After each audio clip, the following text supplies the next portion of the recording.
International cricket council ICC ने one day format की नई रैंकिंग जारी कर दी। आईसीसी की जानिब से जारी कर नई रैंकिंग के मुताबिक साबिक कप्तान बाबराअज़म की वनडे फॉर्मेट में बादशाही ताहाल बरकरार है, जबकि फास्ट बॉलर शाहीन की तनजली हुई है।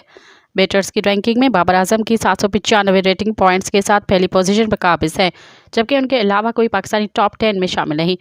फ़खर जमा 17वें पोजीशन पर बराजमा है। इसी तरह जनूबी अफ्रीका के खिलाफ 3 मैचेस में 2 सेंचुरियां स्कोर करने वाले ओपनर साइम अयूब ने 57 दर्जे की बड़ी छलांग लगाते हुए 24वें नंबर पर आ गए हैं। बॉलर्स की रैंकिंग में शाहीन की 1 दर्जा तनज़ली हुई है और वो तीसरे नंबर पर आ गए हैं, जबकि वनडे ऑलराउंडर्स की फहरिस्त में कोई पाकिस्तानी टॉप 10 में शामिल नहीं है।